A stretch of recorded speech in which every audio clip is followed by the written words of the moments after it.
제가 이제 웨이브를 맡고 있는데 웨이브 이렇게 설교하러 가면 우리 아이들이 얼마나 예쁜지 모르겠습니다. 그 말씀을 받는데 이렇게 메모를 하면서 받는 그 습관들과 그 모습들을 보면 얼마나 은혜가 되는지 모르겠어요. 우리 계속해서 우리 아이들이 잘 믿음 안에서 성장할 수 있기를 위해서 기도해 주시면 감사하겠습니다. 오늘 본문의 말씀은 다 아는 말씀입니다. 그러면서도 이 말씀 속에서 우리가 몇 가지 교훈을 얻고자 함께 은혜의 시간을 나누고자 합니다. 일단 이 본문의 말씀에서 기본적으로 우리가 접고 생각하고 좀 들어갔으면 하는 것 중에 하나가 무엇이냐면 왜 하나님께서 이삭을 드리라 하셨는가라는 거죠. 첫 번째 먼저 우리가 살펴볼 것은 무엇이냐면 사실은 너무나 간단한 문제가 있죠. 그건 무엇이냐면 아브라함 자신보다 더 사랑한 한 대상이 생기게 되었던 것이죠. 사실 이 부분이 우리에게 참 중요한 메시지를 던지는 것이 무엇이냐면 우리가 신앙생활을 하다 보면 내가 하나님을 섬긴다고 생각하고 내가 하나님만 사랑한다고 생각하지만 어느 순간 하나님보다 더 사랑하는 그 무엇이 생길 수 있다는 것입니다. 그러면 그 순간 여전히 나는 하나님을 사랑하고 있다고 말을 하지만 사실은요 그렇지 않다라는 것이죠. 오늘 본문의 이 테스트는 바로 이렇기 때문에 시작되었다라는 것이죠. 1절에 명확하게 이야기하죠. 하나님께서 아브라함을 시험하시려고. 여기서 시험이라는 것은 테스트를 말하는 거죠. 아브라함의 믿음이 어떤지, 그리고 그 믿음이 정말 아브라함답게 하는 그 믿음인지 하나님은 테스트 하시고자 오늘 이런 시험을 준비하셨던 것입니다. 자, 자식을 사랑하는 것 그건 문제가 되지 않습니다. 자식을 사랑하지 않는다라는 게 더 문제인 거죠. 근데 문제는 뭐냐면 자식을 사랑하는데 그 사랑의 선을 넘는 것이죠. 다시 말하면 하나님보다 더 사랑하게 되면 그때부터 문제가 된다라는 것입니다. 2절 본문 말씀 한번 같이 볼까요? 자, 같이 한번 읽겠습니다. 시작. 여호와께서 이르시되 내 아들 내 사랑하는 독자 이삭을 데리고 모리아 땅으로 가서 내가 내게 일러준 산은 거기서 그를 번제로 드리라. 사실 2절 말씀 우리가 읽을 때는요 그런가 보다 라고 생각할 수 있지만 아브라함의 입장에서 보면 이거는 말도 안 되는 것이죠. 이거는 너무나 충격적인 것이죠. 왜 제가 여기서 충격적이라고 이야기하는 것은 왜 이렇게 표현했냐면 사실 아브라함의 입장에서 보면 이 아이는 하나님의 약속의 자녀였잖아요. 그의 인생이 75세 갈대 우르에서 떠나서 여기 오기까지 수많은 시행착오를 거치면서 결국은 아브라함이 있을 수 없는 그 아들을 얻게 되는 그 100세에 얻게 된 아들이 사실은 이삭이라는 거죠. 그 이삭을 얻었을 때 너무나 감사했겠죠. 너무나 소중한 아들이었겠죠. 근데 그 아들을 지금 번제로 드린다? 여러분 이거는 상상도 할 수 없는, 아브라함은 한 번도 생각할 수 없었던, 그리고 이 말씀을 들을 때 너무나 충격적일 수밖에 없다라는 것이죠. 근데 여기에서도 보면 그 아들에 대해서 어떻게 표현하고 있냐면 네 아들, 네 사랑하는 독자 이삭이라고 얘기하는 거예요. 너의 독자 이삭, 이것도 아니에요. 네가 사랑하는 독자, 이렇게 정확하게 명확하게 얘기하는 거예요. 사랑하는 건 문제가 되지 않아요. 그러나 그 사랑을 뛰어넘었을 때, 그 사랑의 선을 넘었을 때 우리는 그것을 무엇이라고 얘기하냐면 우상이라고 이야기를 한다라는 것이죠. 하나님은 이 부분에 대해서 어떻게 해요? 가만 내버려 두지 않는다라는 것이죠. 왜요? 우상은 결국 문제를 만들기 때문인 것입니다. 아무튼 지금 이 이삭의 부르심 속에서 우리가 좀 살펴볼 것은 무엇이냐면 아브라함의 부르심과 지금 이삭의 이 부르심은 굉장히 유사한 부분들이 있다라는 것이죠. PPT 하나 넘겨주시겠습니까? 자, 12장 1절에 보면 여호와께서 아브라함에게 이르시되 너는 너의 고향 친척과 아버지 집을 떠나 내가 내게 보여줄 땅 영어로는 I will show you 이렇게 표현하고 있죠. 창세기 22장 2절에서는 여호와께서 이르시되 내 아들 내 사랑하는 독자 이삭을 데리고 모리아 땅으로 가서 내가 내게 일러줄 한 산 I will tell you. 다시 말하면 보여진 땅이 아니에요. 확실하게 지명된 산이 아니었다라는 거예요. 하나님께서 I will show you, I will tell you 앞으로 보여주겠다라는 거예요. 믿음이라는 것은 알고 가는 것이 아니라 사실은 모르고 가는 길이죠. 만약에 알고 간다면 그건 더 이상 믿음이 필요 없는 것이죠. 우리는 하나님 앞에 이렇게 이야기를 합니다. 고백합니다. 기도합니다. 하나님 보여주십시오. 예, 보여달라고 기도할 수 있겠죠. 그러나 그 순간 우리에게는 믿음이 필요 없는 거예요. 그러나 우리의 신앙은 믿음의 삶이라는 거예요. 하나님에 대한 믿음을 갖고 살아가는 삶이 우리 그리스도인의 삶이라는 것이죠. 세상 사람들도 하나님에 대한 믿음이 없을지라도 자신의 어떤 소신이라든가 어떤 다른 백이라든가 그런 믿음으로 살아가는 거죠. 그러나 우리는 하나님에 대한 그 믿음 속에서 살아가게 되는데 확실히 보여진 그리고 확실히 말한 그 땅과 산이 아니다라는데 믿음이 필요하다라는 것을 말씀하고 있다라는 것이죠. 100세에 얻은 아들이 얼마나 소중했겠습니까? 현대 사회에서 아이들은 더 그런 것 같습니다. 저는 사남매 중에 막내로 태어났습니다. 이남 이녀, 제가 볼 땐 가장 이상적인 숫자이지만 오늘날 이렇게 이남 이녀 나면 어떻게 합니까? 난리도 아니죠. 제가 아는 목사님이 셋째를 임신했더니 당회에서 이렇게 이야기하더랍니다. 언제까지 아이를 가질 겁니까? 오히려 축하해주고 그것에 대해서 더 격려해주면 그게 더 성경적인데도 불구하고 오늘날 어때요? 아이 셋만 가져도 사실은 제일 걱정하는 사람이 부모잖아요. 어떻게 할 거리? 근데 지금은요 사실 이런 자녀들은 거의 드뭅니다. 대부분 하나 키워요. 한 명. 이 아이가 자라고 나서 어린이집 가잖아요. 어떻습니까? 제가 볼 때 어떻게 보면 가장 불쌍하기도 하고 참 귀하기도 한 분들이 어린이집 선생님들 아닌가 싶어요. 유치원 선생님들 아닌가 싶어요.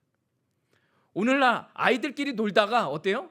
다치기만 하면 난리가 아니지. 완전히 그거는 뭐 그날 원장부터 시작 그 선생님은 어떻게 해요? 초긴장하면서 그 엄마의 잔소리와 심지어 CCTV 다 확인하지 않습니까? 근데 그거를 견디지 못하는 거예요. 우리 때는 어때요? 싸울 수도 있어. 이게 너무나 쉽게 나가지만 지금은요 그럴 수가 없는 거예요. 어떻게 내 자녀를 너무나 귀한 거죠. 근데 내 자녀 하는 그 순간 그 사랑의 선을 넘어서 그 자녀는 이제 자신의 우상이 되어버리는 것이죠. 우상이 되어버리는 그 순간 어떻게 되는 거예요? 속박하게 돼 있다는 거예요. 거기에 매이게 되는 거예요. 나의 존재 가치가 거기에 매임을 통해서 어떻게 돼요? 같이 가는 거예요. 더더욱 그것에 대해서 집중하게 만드는 것이 바로 우상이라는 것입니다. 제가 전도사 때 그 온누리 교회에서 청소년 지도자 학교라는 그런 프로그램들이 있어서 제가 거기에 참석한 적이 있었습니다. 거기서 훈련을 받았었습니다. 그때 그 한 강사님이 나오셔서 이 그때 당시에 어떤 청소년 그 사역들을 이야기를 하는데 이런 예화를 들려주셨어요. 이 부부가 늦게 아이를 얻게 되었던 것이죠. 근데 그런 집안 있잖아요. 장손인 집안. 근데 꼭 그런 장손인 집안에는 아들도 한 명. 얼마나 귀하겠습니까? 집안에서 난리가 났던 거예요.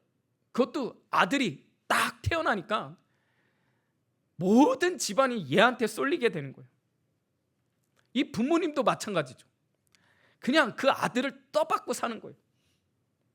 어느 정도냐면 이 아이가요, 놀이터에 가서 놀 수가 없어요. 왜냐?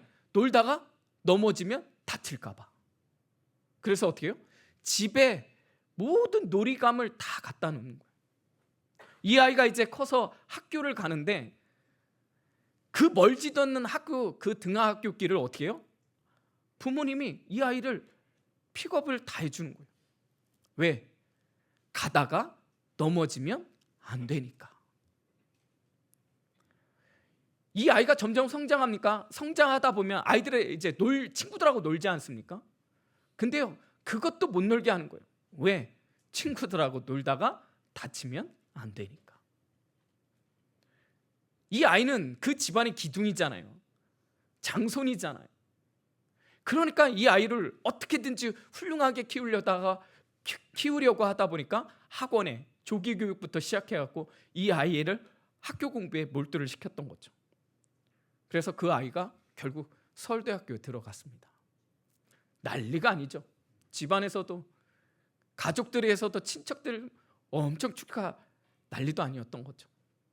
근데 문제는 여기서부터 생기는 거예요. 이 친구가 대학교 들어갔지만 사회생활이 익숙지 않은 거예요.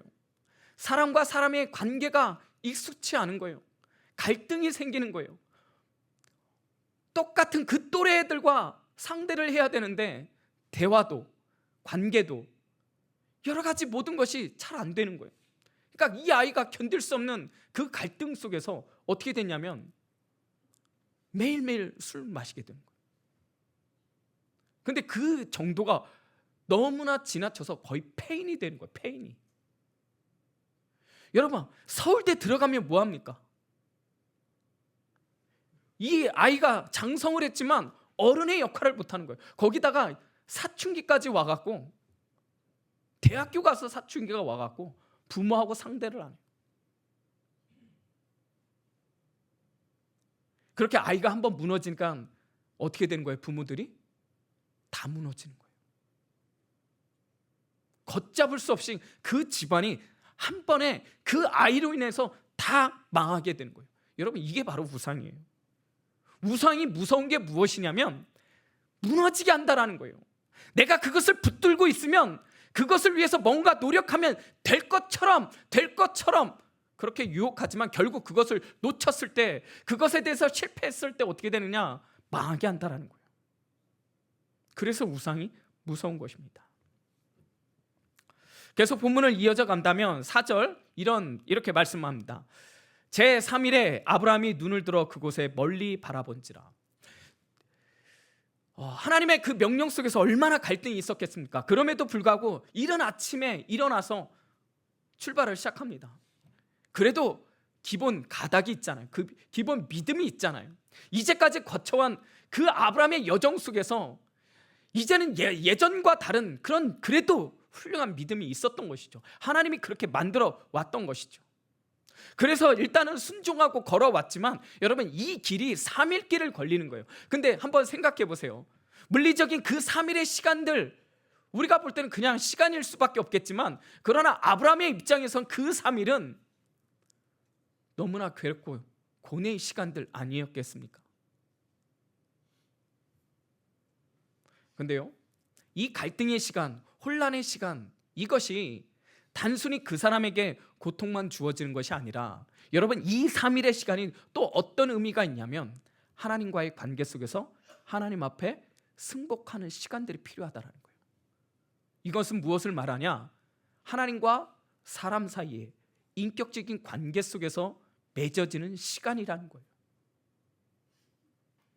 아마 아브라함은 여러 가지 생각을 하지 않았겠습니까? 그러나 분명한 것은, 제가 확신하건대, 이렇게 얘기해도 될지 모르겠습니다.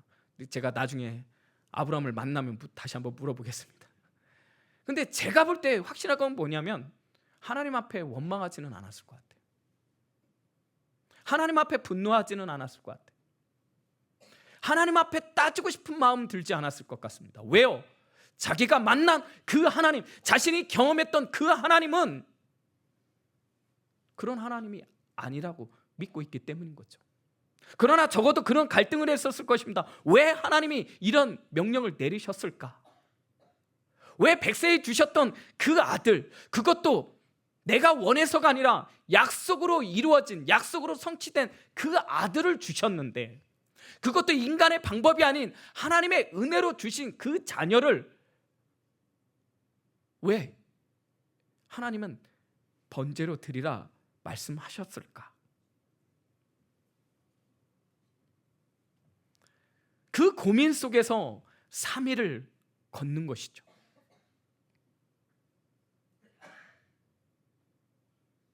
분명한 것은 고뇌는 있지만 그 속에서 수많은 갈등 속에서 하나씩 자신의 삶의 여정 속에서 함께 하셨던 그 하나님을 떠올리는 거죠. 우리는 너무나 잘 알고 있습니다. 아브라함이 얼마나 형편없는 남편이었고 형편없는 사람이었던 것을 우리는 너무나 잘 알고 있습니다. 그런데요, 그럼에도 불구하고 하나님은 절대 포기하지 않았죠. 하나님은 변함없는 사랑으로 아브라함을 연단시키고 훈련시켜서 지금 이 여정까지 함께 하셨다라는 그 믿음은 분명히 있었을 것입니다. 그러면서 이 시간을 통해서 하나님의 사랑을 다시 한번 리마인드하며 자신에게 주었던 그 사랑 앞에 새로운 믿음이 싹트게 되는 것이죠.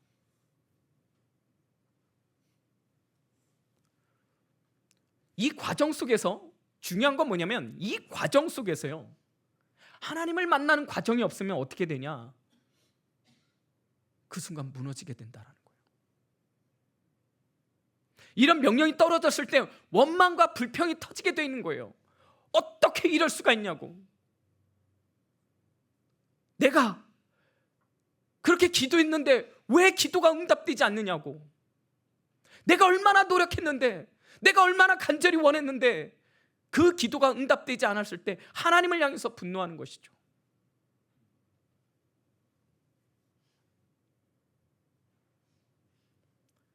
중요한 건 나의 신앙 속에서 하나님에 대한 사랑을 통한 승복이 없으면, 승복이 없으면, 순종이 없으면, 여러분 그 경험이 그 문제 앞에 무너지지 않게 하는 힘이 된다는 거예요. 우리는 그것을 복음이라고 말하는 것입니다. 제대로 하나님에 대한 경험과 복음을 만나지 못하면 아무리 교회 다녀도, 아무리 열심히 주일학교 다닐지라도 그 아이는 무너질 수밖에 없는 거죠. 저도 주일학교 과정을 다 마치고 여기까지 왔는데 많은 부모님들이 이야기하는 것 중에 하나가 대부분 뭐라고 얘기냐면, 우리 아이가 교회만 다니면 다 믿음이 자라고 신앙이 자라고 잘 될 줄 알았다라는 거예요. 근데 정말 그런가요? 우리는 너무나 잘 알고 있잖아요. 여러분의 자녀들 보면 알 수 있잖아요. 물론 잘 되는, 잘 나가는, 그리고 하나님의 은혜 가운데 있는 자녀들도 있지만 반면에 우리가 생각했던 것보다 잘 안 된 부분들도 있잖아요. 여러분, 그러나 어떤 부모가 내 자녀가 잘 되지 않기를 원하는 부모가 어디 있겠습니까? 그 자녀를 위해서 어떻게든 잘 되기 위해서 얼마나 애지중지 투자하고 또 투자하고 알아볼 거 알아보고 얼마나 애씁니까? 근데요, 애쓴 만큼 되던가요? 그렇지 않다라는 거예요. 대학교 가면 거의 대부분의 아이들이 어떻게 돼요? 그때부터 교회 나오지 않아요. 근데 더 문제는 뭐냐면, 나오지 않은 그 순간 부모도 어찌할 수 없다라는 거예요. 그래서 우리가 정말 중요한 건 뭐냐면, 우리 아이들이 어렸을 때부터 하나님의 만나는 경험들이 있어야 된다는 거예요. 그 과정은 다양할 수 있겠죠. 예배일 수도 있겠죠. 단기 선교일 수도 있겠죠. 성경학교일 수도 있겠죠. 다양합니다. 그러나 분명한 것은 무엇이냐면, 그 어느 한순간 하나님을 경험하는 그 아이들은요, 절대 무너지지 않아요. 실패할 수는 있어요. 넘어질 수 있어요. 그러나 거기서 다시 일어날 수 있는 힘을 갖게 된다는 것이죠.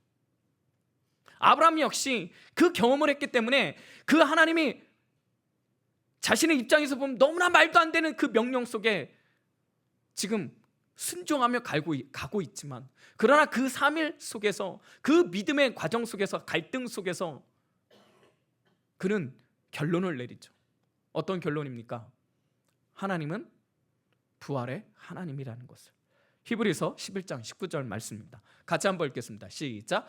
그가 하나님이 능히 이삭을 죽은 자 가운데서 다시 살리실 줄을 생각한지라. 비유컨대 그를 죽은 자 가운데서 도로 받은 것이니라. 아멘. 아브라함은요, 이제는 부활의 하나님을 경험하게 되는 거예요. 아브라함의 믿음이 한층 더 성장하게 되는 것이죠. 결국은 이것을 통해서 아브라함은 자신의 독생자 백세 얻은 그 이삭을 하나님 앞에 바칠 수 있었던 것입니다. 믿음은 모든 확신 가운데 모든 것을 다 받아들이는 게 아니에요. 믿음이 있다고 해서 여러분 시련이, 흔들림이 없다고 말하는 것 아니에요. 중요한 건 뭐냐면 그 고난 속에서 우리가 하나님의 은혜를 경험해야 한다는 것입니다. 제 아는 동기 목사님하고 통화를 하면서 그 동기 목사님이 자신이 얼마나 힘들었던 것들에 대해서 이야기를 하는데, 좌골신경통이라고 있는 것 같아요. 근데 이게 얼마나 심한지, 이게 오래되다 보니까 이게 걷지를 못하는 거예요. 그렇다고 특별히 치료를 받아도 이게 나아지는 게 아니에요. 이게 오래되다 보니까 이 목사님도 낙심하게 되는 거예요. 이제 집을 떠나서 그래도 한 1, 2km 되는 그곳에 이제 도서관이, 작은 도서관이 있어서 거기 가서 말씀 좀 보고 그 다음에 설교를 준비하고자 집을 나섰는데 이게 너무 힘든 거예요. 10m 걸어가고 다시 주저앉고, 10m 걷다가 주저앉고, 땀은 뻘뻘 흘리면서 가도 그 거리는 줄어들지 않는 거예요. 근데 이제 100m, 200m 그쯤 되니까요, 이게 너무 아픈 나머지 그냥 들어 누웠답니다. 그 정도 되니까 사람의 눈치고 뭐고 없다라는 거예요. 그냥 너무 아파 죽겠으니까 어떻게 해요? 그냥 들어 누웠다라는 거예요. 그러면서 갑자기 북받쳐 오르는 거예요. 너무 서러운 거예요. 하나님 앞에 그렇게 기도하고 그렇게 병원 다녔지만 차도가 보이지 않는 거예요. 너무 아픈 내 모습을 보니까 너무 처량하고 그 순간 울음을 터뜨렸다는 거예요. 그 길바닥에서 누워갖고 여러분 한번 생각해 보세요. 그 어른이 엉엉 울고 있는 거예요. 그러면서 그 당시에 하필이면 이 목사님이 묵상했던 게 하필이면 또 욥기서라는 거예요. 근데 그 욥기 말씀을 이렇게 묵상하는데 어떤 장면이 떠올랐냐면 그 욥의 아내가 욥에게 저주를 하지 않습니까? 차라리 하나님 앞에 욕하고 죽어버려라 이렇게 얘기하잖아요. 그러니까 자기도 너무 서러우니까 그 장면이 떠오르면서 자신도 모르게 너무 서러워서 그런지 자신도 욕하고 한번 그냥 죽어버렸으면 좋겠다는 생각을 했던 거예요. 그냥 정말 그 순간 그냥 죽어버렸으면 좋겠다는 생각밖에 없대요. 그래서 진짜 그 욥의 아내처럼 입을 벌려갖고 욕을 하려고 딱 하는데 입이 열리지 않는다. 근데요, 그 순간 어디서부터 불어온 바람인지 시원한 바람이 자신에게 밀려오면서 그 흠뻑 젖었던 그 몸을 다 마르게 하고 그 뺨에 그 부딪히는 그 바람, 그것을 통해서요 자신도 모르게 하나님이 자기를 만져주시는 것 같은 그런 느낌을 받았다라는 거예요.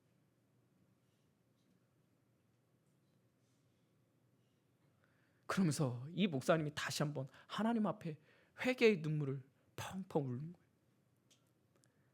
너무나 고통스럽다고 제가 하나님 앞에 범죄할 뻔했다라고.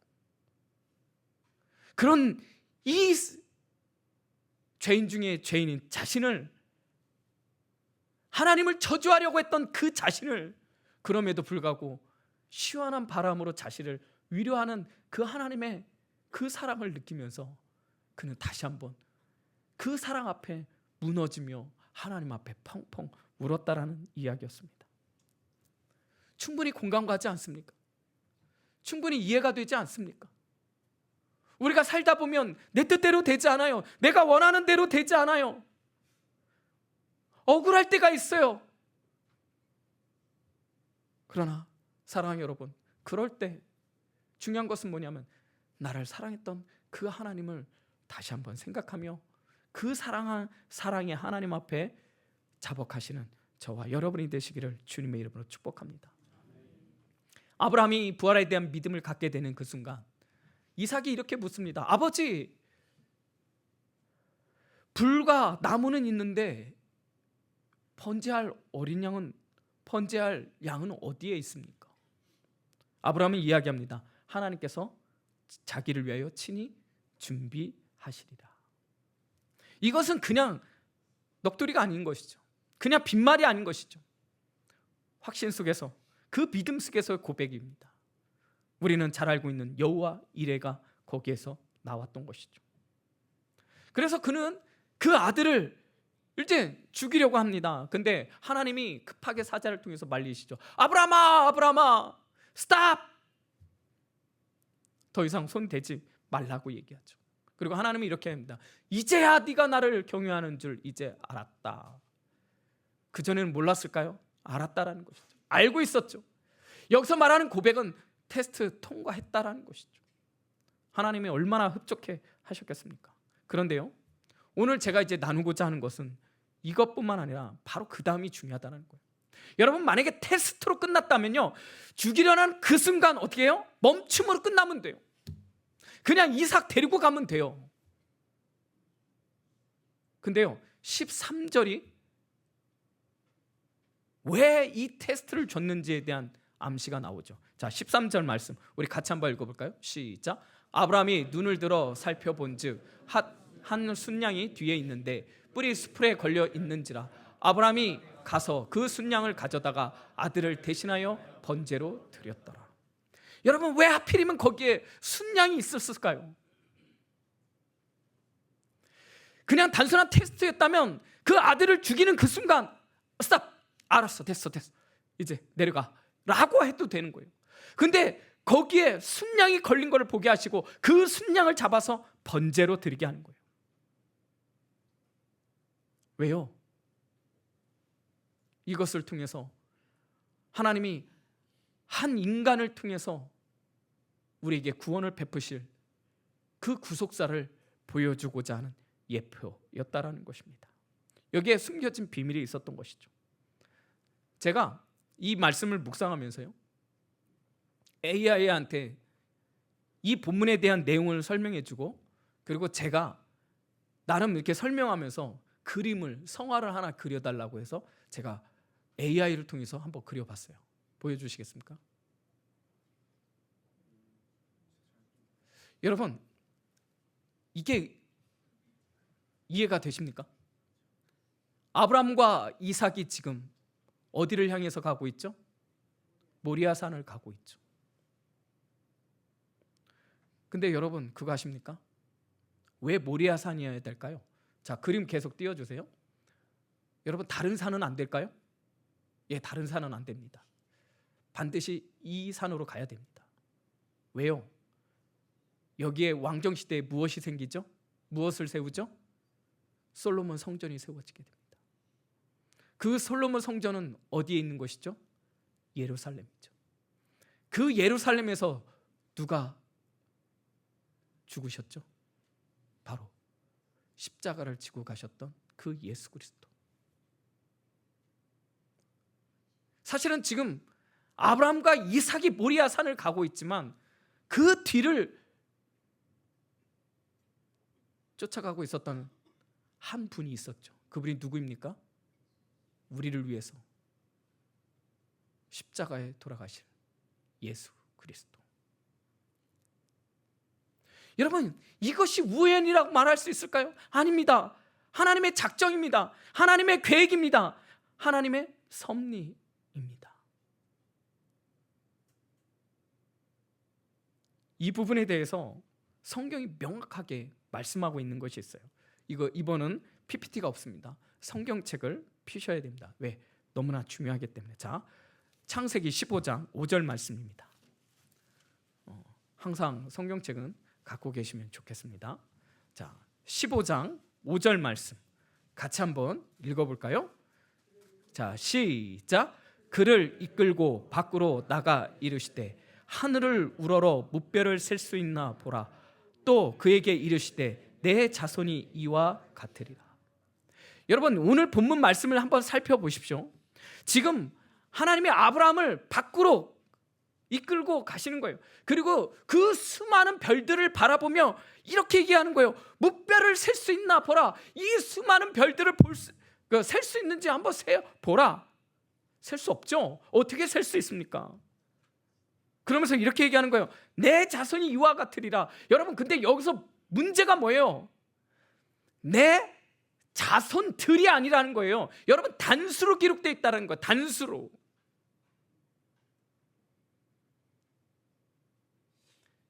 여기에 그 자손, 그 단수는 누구일까요?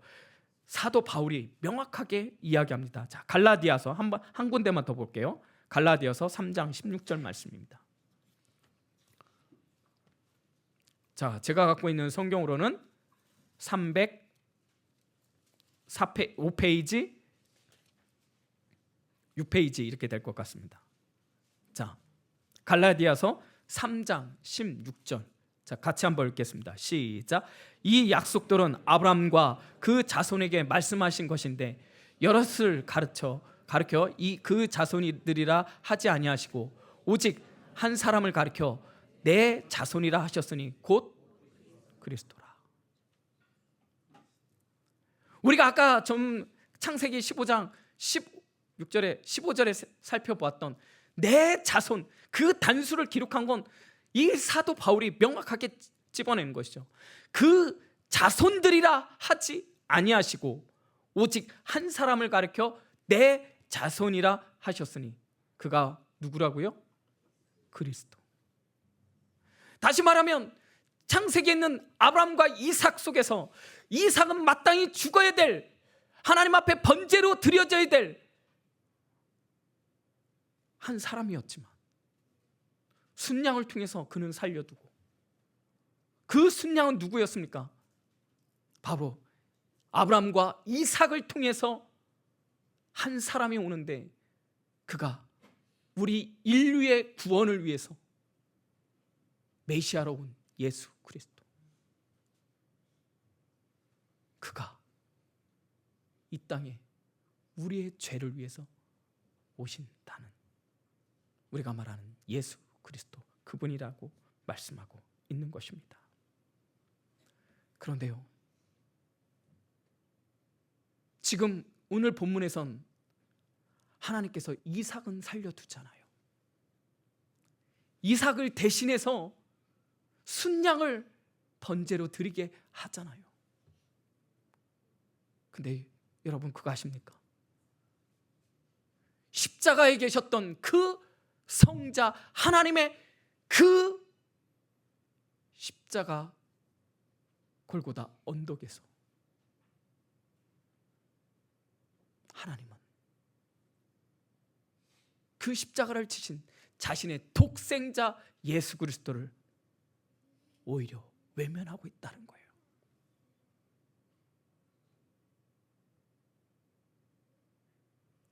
이를 꽉 물면서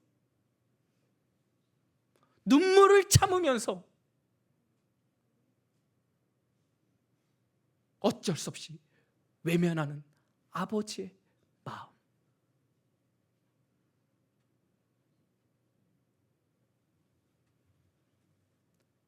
제가 아버지를 보내고 이제 입관을 하는데 염을 한다고 하죠. 저는 눈물이 안 날 줄 알았어요. 근데 눈물이 쏟아지더라고요. 그 눈물을 참기 위해서 두 손을 꽉 쥐고 이를 꽉 깨물면서 얼마나 참으려고 노력했는지 몰라요. 왜? 너무 슬퍼서.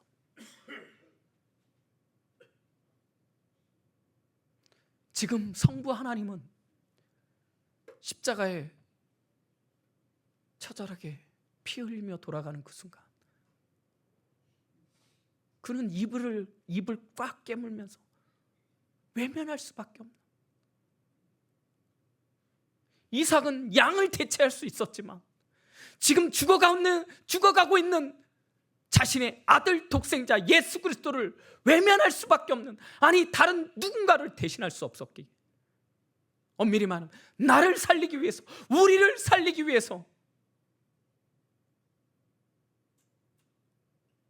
눈물을 참고 이를 꽉 깨물며 자식이 죽어가는 그 꼴을 봐야 되는 그 아버지의 심정.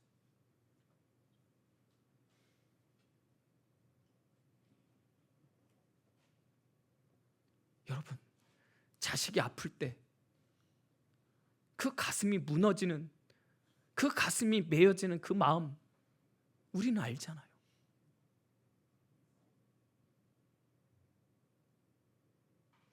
제 딸이 지원이가 9살 때 이 편도선 수술 때문에 별것 아니잖아요. 근데 그 아이가 무섭다고 그 수술방으로 들어가는데 사실 별거 아니잖아요. 그런데도 얼마나 그 마음이 조여드는지, 그것도 그렇게 아버지의 마음이 애달토록 메이는데, 자식이 죽어가는 그 모습을 지켜보는 아버지의 마음, 어떻게 그것이 산다고 해서 산다고 말할 수 있겠습니까?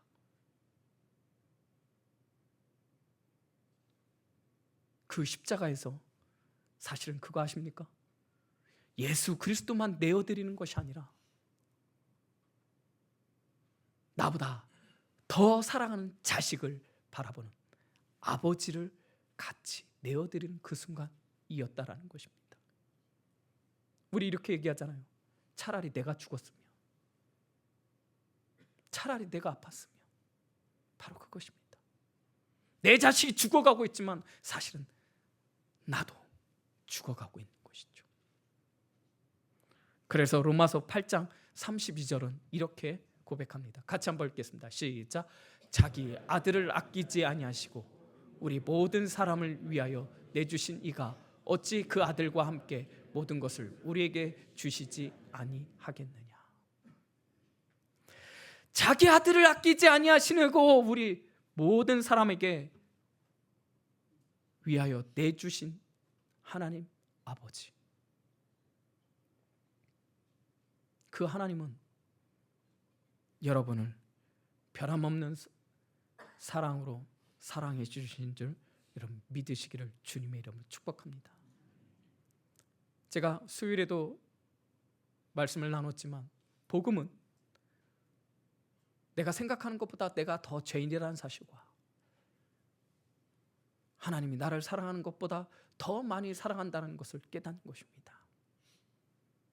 사랑하는 여러분, 하나님의 사랑이 여러분 마음 가운데 가득 부음받되었을 때 여러분이 다른 것으로 만족하는 것이 아니라 그 하나님의 사랑으로 만족할 때, 그때 우리는 참 자유를 얻는다는 사실을 기억하시기를 바랍니다.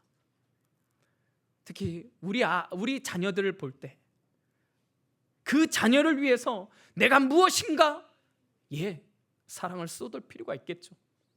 그러나 그거보다 더 중요한 것은 내 아이가 하나님의 사랑을 경험할 수 있기 위하여 먼저는 내 자신이 하나님 앞에 사랑을 받아야 하는 것과 그 사랑으로 내 자녀를 바라보며 그 자녀 또한 그 하나님을 만날 수 있기 위하여 내가 중재자가 되어야 된다는 사실을 기억하시기를 부탁드립니다.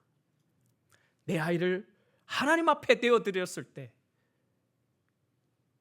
그것은 가장 위대한 자에게 맡기는, 그리고 가장 위대한 일을 할 수 있도록 내어드리는 가장 위대한 일이라는 사실. 내가 하면 더 나을 것 같다고요? 아니요. 지금의 현실 속에서 아무것도 못할 것 같다고요? 아니요. 하나님을 만나는 그 아이는 절대 망하지 않습니다. 하나님을 만난 그 아이는 절대 하나님 앞에 쓰임받습니다. 여러분의 자녀들이 행복하기를 원하십니까? 그렇다면 그 아이가 하나님을 만날 수 있도록 여러분이 축복의 통로가 되어야 될 줄 믿습니다. 그때 그 아이는 진짜 행복할 수 있기 때문에